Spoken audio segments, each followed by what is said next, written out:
யாத்ராகமத்தின் புஸ்தகம் 33வது அதிகாரம் 17வது வசனம். அப்பொழுது கர்த்தர் மோசேயை நோக்கி, நீ சொன்ன இந்த வார்த்தையின்படியே செய்வேன். என் கண்களில் உனக்கு கிருபை கிடைத்தது, உன்னை பெயர் சொல்லி அழைத்திருக்கிறேன் என்றார். 3 விதமான ஆசீர்வாதங்களை கொடுக்கப்பட்டிருக்கிறது. அதுல ஒரு முக்கியமான வார்த்தையை தான் கர்த்தர் எனக்கு கொடுத்தார். ஒன்று என்னன்னா, நீ சொன்ன இந்த வார்த்தையின்படியே செய்வேன். 2வது, உனக்கு என்னுடைய கண்களில் கிருபை கிடைத்தது. 3வது, உன்னை பெயர் சொல்லி அழைத்திருக்கிறேன். இந்த 3 ஆசீர்வாதங்கள் இந்த ஒரு வசனத்துல அடங்கி இருக்கிறது. அநேக விதமான ஜபங்கள் இருக்கிறது. தேவனுடைய சித்தத்தின்படி அறிந்து ஜபிக்கிற ஜபம் என்று ஒன்று இருக்கிறது. தேவனுடைய வார்த்தைக்காக காத்திருந்து அவருடைய வார்த்தையை பெற்றுக்கொண்டு அறிக்கை செய்கிற ஒரு ஜபம் இருக்கிறது. ஆனால் இந்த ஜபம் என்னன்னா, ஆண்டவரே நான் சொல்றதை நீங்க கண்டிப்பா செஞ்சுதான் ஆகணும். நிறைய பேர் பாத்தீங்கன்னா, இப்போ ஆண்டவரே உம்முடைய சித்தம் நடக்கட்டும், ஆண்டவரே உம்முடைய சித்தம் நடக்கட்டும், ஆண்டவரே உம்முடைய சித்தம், நல்லது, தேவ சித்தம் தான் நடக்கணும். பாருங்க, இயேசு கிறிஸ்து கெத்செமனே தோட்டத்துல ஜெபம் பண்ணிக்கிட்டே போறாரு. அங்க ஜெபம் பண்ணிக்கிட்டே போகும்போது ஒன்னொன்னா சொல்றாரு, ஆண்டவரே இப்படி இருக்குது, அப்படி இருக்குது, இதை சுமக்க முடியல, என்னால இதை தாங்க முடியல, அப்படி இப்படின்னு சொல்லிட்டு கடைசியா சொல்றாரு, உம்முடைய சித்தத்தின்படி ஆக கடவுள். என்னுடைய சித்தம் அல்ல, ஆனாலும் உம்முடைய சித்தம். இது ஒரு விதமான ஜெபம். ஆனா இன்னொரு ஜெபம் இருக்குது. மோசே ஒரு அழகான ஜெபம் பண்ணுகிறார் பாருங்க. யாத்ராகமத்தின் புஸ்தகத்துல 33வது அதிகாரத்துல 13வது வசனத்துல இருந்து நான் வாசிக்கிறேன். அவருடைய ஜெபத்தை பாருங்க. உம்முடைய கண்களில் இப்போது எனக்கு கிருபை கிடைத்ததனால் நான் உம்மை அறிகிறதற்கும், உம்முடைய கண்களில் எனக்கு கிருபை கிடைப்பதற்கும், உம்முடைய வழியை எனக்கு அறிவியும், இந்த ஜாதி உம்முடைய ஜனம் என்று நினைத்தருளும். 15வது வசனத்தில் சொல்லுகிறார் பாருங்க, உம்முடைய சமூகம் என்னோடு கூட செல்லாமல் போனால் இந்த இடத்தை விட்டு என்னை கொண்டு போகாதிரும். 16வது வசனத்துல, நீர் எங்களோடு வருகிறதுனால் அல்லவா நாங்கள் விசேஷித்தவர்களாய் காணப்படுகிறோம். 18வது வசனத்துல, உம்முடைய மகிமையை எனக்கு காண்பித்தருளும். இதெல்லாம் மோசே சொன்ன காரியங்கள், அறிக்கை செய்த, இது அவருடைய ஜெபமா இருந்தது. நீங்க இல்லைன்னா நான் போகக்கூடாது, உம்முடைய சமூகம் எப்பொழுது என்னுடைய வாழ்க்கையில இருக்கணும், எல்லா இடத்திலையும் கர்த்தர் என்னை விசேஷித்தவனாய் வைக்க வேண்டும். ஒரு அதிகாரமா பேசுறாரு ஆண்டவர்கிட்ட. செய்யுங்க ஆண்டவரே, கொடுங்க ஆண்டவரே, தாங்க ஆண்டவரே, அப்படிலாம் சொல்லல. வந்தருளும், நாங்கள் விசேஷித்தவர்களாய் இருக்க செய்யும். ஆண்டவருக்கே சில காரியங்களை அறிக்கையாய் சொல்லுகிறார். இப்படிதான் நீங்க எனக்கு செய்யணும், இந்த காரியத்துல என்ன நீங்க நடத்தணும், இந்த வழியில என்ன நீங்க நடத்தணும், நாங்கள் விசேஷித்தவர்களாய் எங்களை பிரகடனப்படுத்துங்க, எங்களை வெளியே காட்டுங்க, நாங்க போகிற வழியில எங்க கூட வாங்க, நாங்க எங்க போகணும்னு எனக்கு வழியை தெரிவிங்க, நாங்கள் உம்முடைய ஜனம் என்று மற்றவர்களுக்கு காண்பீங்க. இதெல்லாம் அவர் சொல்லுகிற ஒரு ஜெபம். இதெல்லாம் கேட்டுட்டு பிதா என்ன செய்யறாரு, அப்படியாப்பா, அதனால நான் ஒண்ணு செய்யறேன். அதான் 17வது வசனத்துல சொல்றாரு, நீ சொன்ன இந்த வார்த்தையின்படியாக.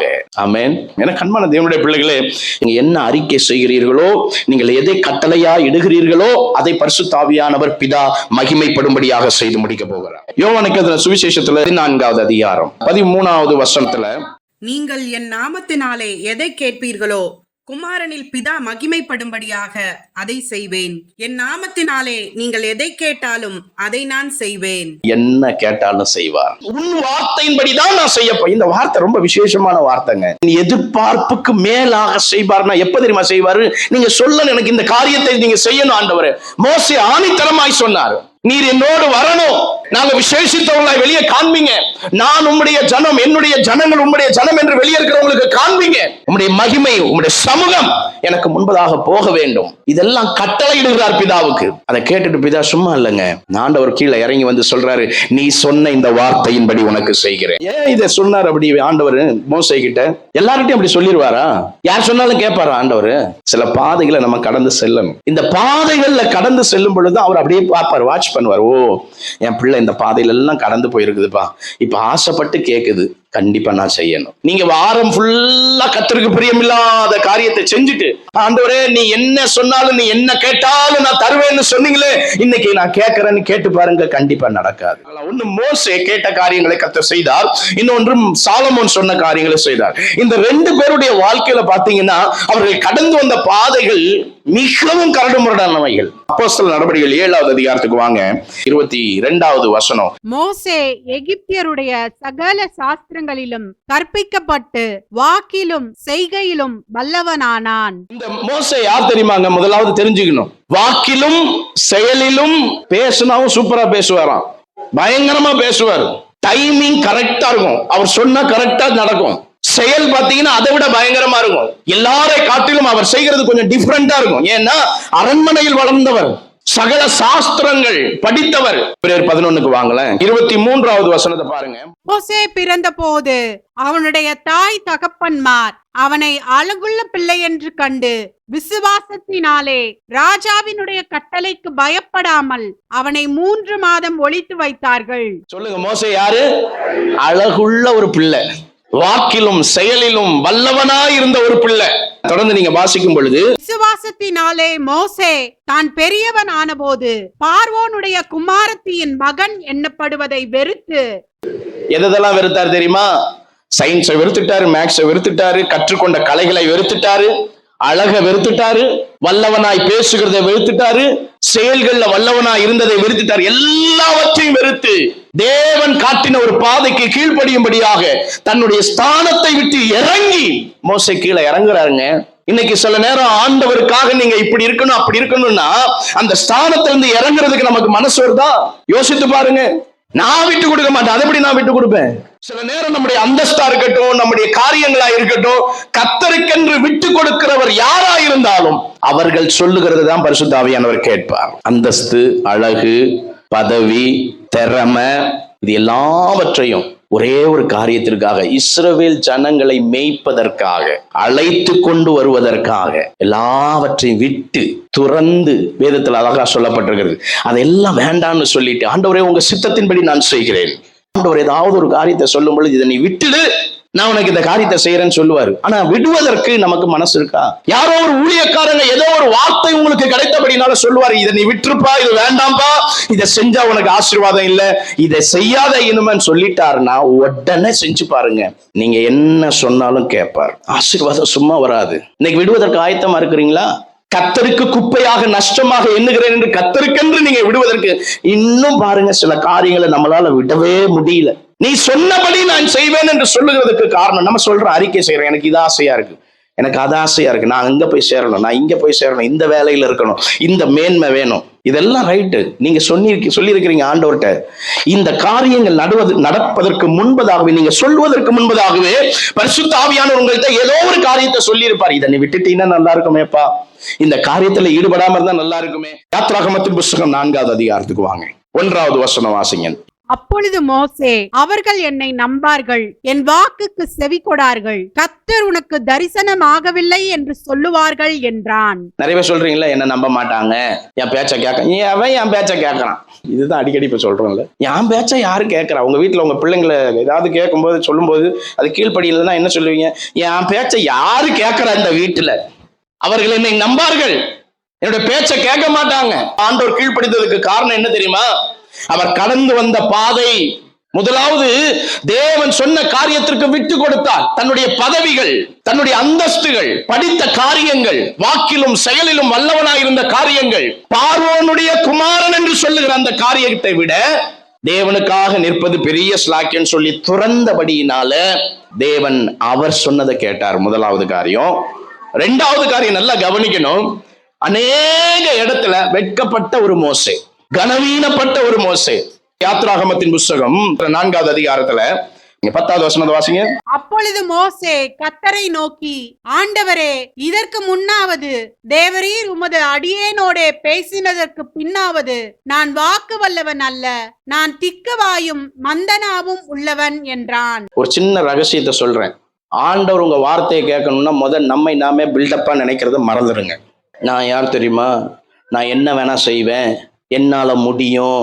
என்னைக்கு இந்த 0 பாயிண்ட்டுக்கு நம்ம வர்றோமோ அன்னைக்குதான் ஆண்டவர் செயல்பட ஆரம்பிப்பார். 90 டிகிரில இருந்தா ஆண்டவர் செயல்படவே மாட்டார். அந்த 90 டிகிரில இருக்கிறவனுக்கு பேரு வணங்கா கழுத்துள்ளவன். I am not a hero ராட், நான் ஒரு 0 இருக்கிறேன் என்று என்னைக்கு நீங்க சொல்லுகிறீர்களோ அன்றைக்குதான் பரிசுத்த ஆவியானவர் செயல்பட ஆரம்பிப்பார். எல்லாம் அறிந்த அந்த மோசே, ஆண்டவரே என்ன நம்ப மாட்டாங்கப்பா. நம்ப மாட்டாங்களா? எல்லாருக்கும் தெரியுங்க இந்த மோசே யாருன்னு. அரண்மனையில வளர்ந்த ஒரு மனிதன். அடிக்கடி சேரியட், அந்த சேரியட்னா என்ன சொல்லுவோம், அந்த ரதத்தை எடுத்து அப்படியே சுத்தின ஒரு மனுஷன், கட்டளையிட்ட மனுஷன், பார்த்த மனிதன். ஆனா இன்னைக்கு சொல்றாரு, நான் சொன்ன நம்ப மாட்டாங்க. எந்த லெவலுக்கு கொண்டு வந்துட்டாரு பாருங்க ஆண்டவர். இந்த லெவலை பார்த்துதான் ஆண்டவர் சொல்றாரு, உன் வார்த்தையின்படி நான் செய்கிறேன். யாத்ராகம் 5வது அதிகாரத்துக்கு வாங்க. அதுல 20வது வசனம் 21வது வசனம் வாசிங்க பார்க்கலாம். அவர்கள் பார்வோனுடைய சமூகத்தை விட்டு புறப்படுகையில் வழியில் நின்ற மோசேக்கும் ஆரோனுக்கும் எதிர்பட்டு அவர்களை நோக்கி, நீங்கள் பார்வோனின் கண்களுக்கு முன்பாகவும் அவருடைய ஊழியக்காரரின் கண்களுக்கு முன்பாகவும் எங்கள் வாசனையை கெடுத்து. என்ன சொல்றாங்க? ஃபர்ஸ்ட் ஸ்டேட்மெண்ட் என்ன? மோசேயை பார்த்து சொல்றாங்க. யாரு? இந்த ஜனங்கள். இவ்வளவு நாள் ரதத்துல போனவர், இவ்வளவு நாள் பெரிய ஸ்தானத்துல இருந்த ஒரு மனுஷன். பார்வோன், அதாவது மோசே வர்றாருனாலே பயப்படுவாங்க. ஆனா இன்னைக்கு என்ன தெரியுமா சொல்றாங்க? உன்னால என் வாசனையே போயிருச்சு, என் பேரே கெட்டு போச்சு, என் வாசனையை நீ கெடுத்து விட்டாய். இவ்வளவு நாள் உதவி செய்து, இவ்வளவு நாள் நம்ம கஷ்டப்பட்டு போராடி மேற்கொண்டு இரவும் பகலும் ஜெபம் பண்ணி உங்களுக்காக தேவ சன்னிதானத்துல இருந்த ஒரு மனுஷனை பார்த்து சொல்லுகிற காரியம், என் வாசனையை நீ கெடுத்து விட்டாய். நம்மை நாமே கொஞ்சம் பெரிய ஆளா நம்ம நினைக்கிற வரைக்கும் ஆண்டவர் நம்மோடு பேசவே மாட்டார், நீங்க சொல்றதையும் கேட்க மாட்டார். இன்னைக்கு சொல்லுகிறேன், மோசையை பார்த்து சொல்றாங்க, இவ்வளவு நாள் பயந்தவங்க, இவ்வளவு நாள் மோசேனால ஓடி ஒளிகிறவர்கள் இன்னைக்கு சொல்றாங்க, எதிர்த்து நின்று பேசுகிறார்கள், வருகிற வழியில என் வாசனை நீ கெடுத்து போட்டு விட்டாய். அடுத்து சொல்றாரு பாருங்க, வாசிப்பா, தொடர்ந்து வாசி. எங்களை கொல்லும்படி அவர்கள் கையிலே பட்டயத்தை கொடுத்தது நிமித்தம் கர்த்தர் உங்களை பார்த்து நியாயம் தீர்க்க கடவர் என்றார்கள். எங்களை கொல்லும்படி நீ என்ன செஞ்சிருக்கிற? அவங்க கையில கத்தியா கொடுத்திருக்கிற. அவர் கத்தியா கொடுத்தாரு மோசே? யோசிச்சு பாருங்க. கத்தியா நல்ல காரியம் செய்யறாரியா அந்த மோசே, ஆனா அவங்க பார்வைக்கு அது தீமையாய் தோன்றுகிறபடினால சொல்றாங்க, எங்களை சாகடிக்கும்படியாக அவர்கள் கையில நீ ஏன் ஒரு கத்தியை கொடுத்திருக்கிற? உங்களை பார்த்து சொல்லியிருக்கிறாங்களே, நல்லது செய்யப்போ எத்தனை பேருக்கு அவமானம் தெரியுமா? அப்படி யாராவது இங்க இருந்தீங்கன்னா உங்களை பார்த்து ஆண்டவர் சொல்றாரு, நீங்க சொல்லுகிறபடி அவர் செய்ய போகிறார். யாத்திராகமத்தின் புத்தகத்துல 14வது அதிகாரத்துக்கு வாங்க, 11வது வசனத்தை வாசிங்க பார்க்கலாம். அன்றியும் அவர்கள் மோசேயை நோக்கி, எகிப்திலே பிரேத குழிகள் இல்லை என்றா வனாந்தரத்திலே சாகும்படிக்கு எங்களை கொண்டு வந்தி, நீர் எங்களை எகிப்தில் இருந்து புறப்பட பண்ணினதினால் எங்களுக்கு இப்படி செய்தது என்ன? எகிப்திலே இருக்கும் போது நாங்கள் எகிப்தியருக்கு வேலை செய்ய எங்களை சும்மா விட்டுவிடும் என்று சொன்னோம் அல்லவா?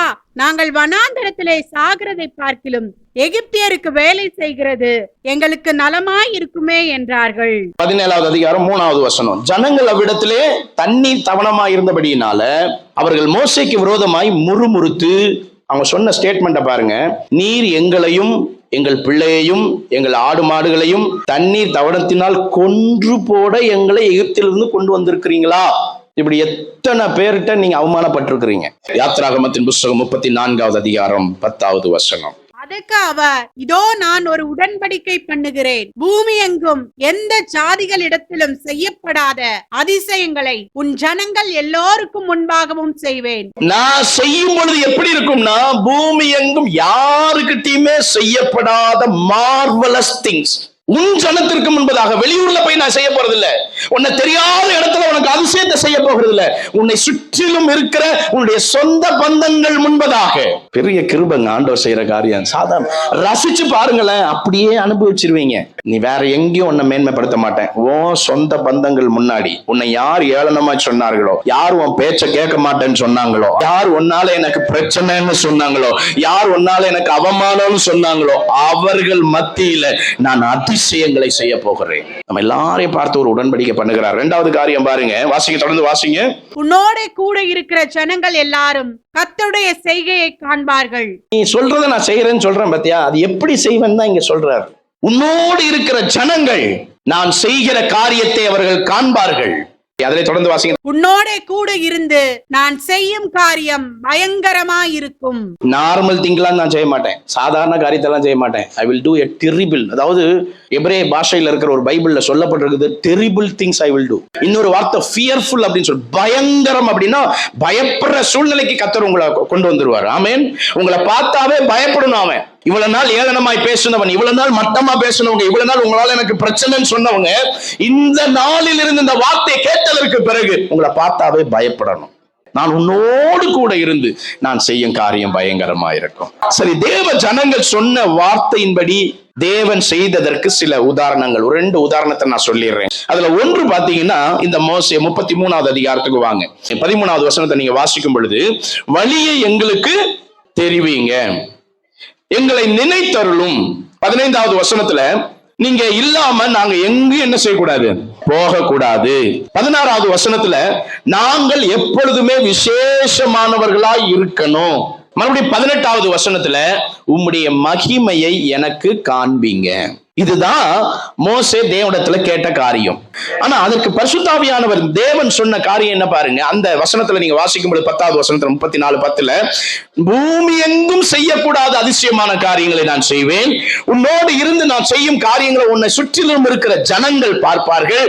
3வது உன்னை பார்க்கும் போதே அவர்கள் பயப்படுவார்கள். இன்னைக்கு நிறைய பேர் வழியை காண்பீங்க ஆண்டவரே, வழியை காண்பீங்க ஆண்டவரே, நான் என்ன செய்யணும், நீங்க என் கூட இல்லைன்னா நான் இருக்கக்கூடாது, நீங்க எப்பவுமே என் கூட இருக்கணும், எல்லாரும் முன்னாடி என்னை கனப்படுத்தி. இதெல்லாம் மோசே ஜெபம் பண்ண ஜெபம். விசேஷமானவனாய் வைங்க, உங்க சமூகம் இல்லைன்னா நான் எங்கேயும் போகக்கூடாது, எல்லா ஆண்டவரே உங்களுடைய மகிமை எனக்கு காண்பீங்க, இப்படி எல்லாம் நீங்க ஜெபம் பண்ணிருக்கலாம். இது எல்லாவற்றுக்கும் ஒரே பதிலா 34:10 சொல்லிட்டாரு, பயங்கரமா இருக்கும் நான் செய்ய போகிற காரியம். இன்னொரு மனுஷனை குறித்து நம்ம பார்க்கலாம். 1 ராஜாக்கள் 3வது அதிகாரம் 9வது வசனத்துல இருந்து 14வது வசனம் வரைக்கும் வாசிக்க பார்க்கலாம். ஆகையால் உமது ஜனங்களை நியாயம் விசாரிக்கவும் நன்மை தீமை இன்னதென்று வகையறுக்கவும் அடியேனுக்கு ஞானமுள்ள இருதயத்தை தந்தருளும். ஏராளமாய் இருக்கிற இந்த உமது ஜனங்களை நியாயம் விசாரிக்க யாராலே ஆகும் என்றான். சாலமோன் இந்த காரியத்தை கேட்டது ஆண்டவருடைய பார்வைக்கு உகந்த விண்ணப்பமாய் இருந்தது. ஆகையினால் தேவன் அவனை நோக்கி, நீ உனக்கு நீடித்த நாட்களை கேளாமலும் ஐஸ்வர்யத்தை கேளாமலும் உன் சத்துருக்களின் பிராணனை கேளாமலும் நீ இந்த காரியத்தையே கேட்டு நியாயம் விசாரிக்கிறதற்கு ஏற்ற ஞானத்தை உனக்கு வேண்டிக் கொண்டபடியினால் உன் வார்த்தைகளின்படி செய்தேன். ஞானமும் உணர்வும் உள்ள இருதயத்தை உனக்கு தந்தேன். இதிலே உனக்கு சரியானவன் உனக்கு முன் இருந்ததும் இல்லை, உனக்கு சரியானவன் உனக்கு பின் எழும்புவதும் இல்லை.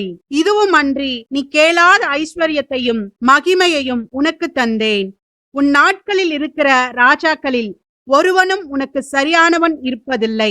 உன் தகப்பனாகிய தாவீது நடந்தது போல நீயும் என் கட்டளைகளையும் என் நியமங்களையும் கைக்கொண்டு என் வழிகளில் நடப்பாயாகில் உன் நாட்களையும் நீடித்திருக்க பண்ணுவேன் என்றார். நீ சொன்னபடியே நான் செய்ய போகிறேன். நீ கேட்டது ஞானம், எனக்கு ஞானத்தை தாங்க ஆண்டவரே. இந்த ஜனங்களை நியாய தீர்ப்பதற்கு நடத்துவதற்கு எனக்கு ஞானத்தை தாங்க. அப்ப ஆண்டவர் சொல்றாரு, பிதா சொல்றாரு பாருங்க, நீ சொன்னபடியே உன் வார்த்தையின்படியே நான் செய்வேன். கர்த்தருக்கு பிரியமில்லாத ஒரு சின்ன விஷயத்தை நீங்க செஞ்சிருந்தாலும் அது நடக்கவே நடக்காது. இன்னைக்கு சொல்றேன் நான், அது கீழ்ப்படுகிறவர்களுக்கு கர்த்தர் கொடுக்கிற கட்டளை.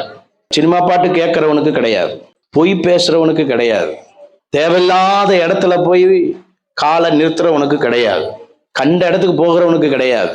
கர்த்தரையே தெய்வமாக கொண்டிருக்கிறவனுக்கு மாத்திரம்தான் இந்த ஆசீர்வாதம். கொடுப்பதற்கு மோசையை போல தன்னுடைய ஸ்தானத்திலிருந்து இறங்குவதற்கு ஒப்பு கொடுங்க. இன்றைக்கு நீ மரித்தாய் என்றால் எங்கே போவாய்? ஜாக்கிரதை. கற்றுக்கொள்ளுங்க தேவ சன்னிதானத்துல, கீழ்ப்படிங்க தேவ சன்னிதானத்துல. நாளைக்கு நமக்கு இருக்குமாங்கிறதே தெரியாது. பேசுகிற நானா இருந்தாலும் அப்படிதான், கேட்கிற நீங்களா இருந்தாலும் இன்னைக்கு கொடுத்த இந்த நாள்ல கர்த்தருக்கு பிரியமானவைகளை நாம் செய்யணும், கீழ்ப்படியணும். கீழ்ப்படியாம போனா எப்படி ஆண்டவர் நம்ம சொல்றதை கேட்பாரு? கீழ்ப்படிந்து பாருங்கள். துறக்க வேண்டிய, விட்டு கொடுக்க வேண்டிய, வேண்டான்னு ஆண்டவர் சொல்லிட்டாருன்னா அதை செய்யாதீங்க. மறுபடியும் சொல்லுகிறேன், கிருபையாய் கர்த்தர் நமக்கு நாளை கொடுத்திருக்கிறார். நீங்க என்ன சொன்னாலும் நடக்கணும்னா தேவன் சொன்ன வார்த்தைக்கு கீழ்ப்படிங்க. மோசேவை போல, சாலமோனை போல ஆண்டவருடைய சமூகத்துல காத்துருங்க.